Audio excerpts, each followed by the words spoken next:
নমস্কার বন্ধুরা, আমি রাহুল। আপনারা দেখছেন দুই বন্ধুর রান্নাঘর। আজকে আমরা তৈরি করব পুরোনো দিনের হারিয়ে যাওয়া একটা ইউনিক রান্না। সেটি হলো ফুলকপি ভাপা। এটির স্বাদ এতটাই অতুলনীয় হয়ে থাকে যে এটি থাকলে আর কোনো রেসিপির দরকারই হবে না। এটি বানানোও খুব সহজ। খুবই কম সময়ে এই রান্নাটি তৈরি করা যায়। হাতে যদি 15 থেকে 20 মিনিট সময় থাকে, অনায়াসে এই রান্নাটি আপনারা খুব সহজেই করে ফেলতে পারবেন।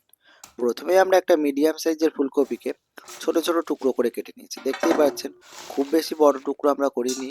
এখানে খুব ছোটও নয় আবার খুব বড়ও নয়, মিডিয়াম সাইজের ছোট ছোট টুকরো করে নিয়েছি। ফুলকপিগুলো আমাদের খুব সুন্দরভাবে কাটা হয়ে গেছে। এবার ফুলকপিগুলো একটা সাইডে আমরা রেখে দিচ্ছি। আর দেখতেই পাচ্ছি একটা যে নারকেল নিয়েছিলাম হাফ, তার থেকে আমরা অল্প কিছু নারকেল তুলে নিয়েছি। এদিকে আমরা প্রথমেই ফুলকপিগুলোকে খুব সুন্দরভাবে ধুয়ে নিয়েছি। তাতে আমরা প্রথমেই দিয়ে দিচ্ছি 2 চামচ সর্ষে বাটা, সাদা সর্ষে বাটা। আর এতে দিয়ে দিচ্ছি আমরা 3 চামচ পোস্ত বাটা। এগুলোকে আমরা আগে থেকে পেস্ট করে নিয়েছিলাম। দিয়ে দিলাম 3 চামচ পোস্ত বাটা। এবার এতে দিয়ে দিচ্ছি আমরা ঝালের জন্য হাফ চামচ কাঁচা লঙ্কা, আর দিয়ে দিয়েছি আমরা হাফ চামচ আদা বাটা। আর যে নারকেলের 3-4টে টুকরো তুলে নিয়েছিলাম, সেই টুকরোগুলোকে আমরা ভালোভাবে পেস্ট করে নিয়েছিলাম, সেই পেস্টটিকেও আমরা দিয়ে দিচ্ছি। আর এতে দিয়ে দিচ্ছি আমরা হাফ টমেটো। স্বাদ মতো এখানে নুন দিচ্ছি, আপনারা আপনাদের পরিমাণ মতো নুন দেবেন। এবার এতে দিয়ে দিচ্ছি আমরা হাফ চামচ জিরের গুঁড়ো। কালারের জন্য দিয়ে দিলাম এখানে হাফ চামচ কাশ্মীরি লঙ্কার গুঁড়ো, আর দিয়ে দিচ্ছি সামান্য পরিমাণে হলুদ। আর একটু দিয়ে দিলাম এখানে আমরা গোলমরিচের গুঁড়ো।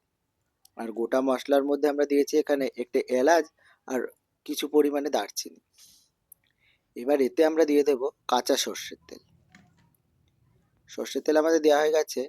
আর আমরা দিয়ে দেব গোটা 2টি কাঁচা লঙ্কা। সব মশলাপাতি আমাদের দেওয়া হয়ে গেছে। এবার আমরা এই মশলাগুলিকে ফুলকপির সঙ্গে খুব সুন্দরভাবে মাখিয়ে নেব। একটু সময় ধরে আমরা এই মশলাটিকে ম্যারিনেট করে নেব।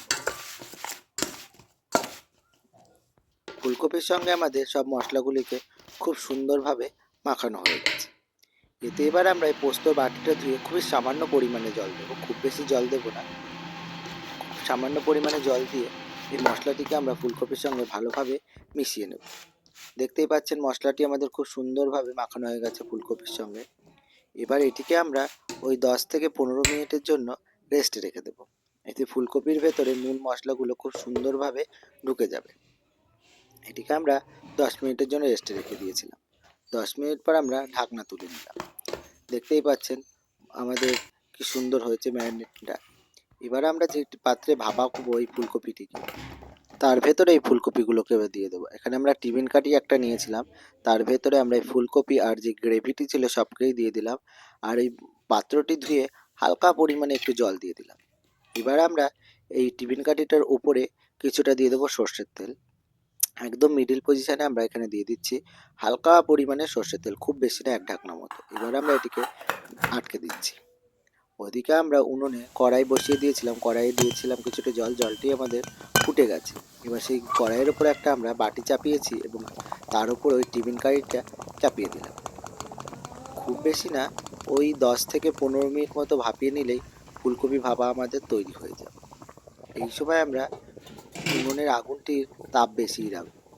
ঢাকনাটা আমরা ঢেকে দিয়েছি। এবার আমরা উনুনের আগুনের তাপটি বেশি দিয়ে এই 15 মিনিট মতো ভাপিয়ে নিলাম।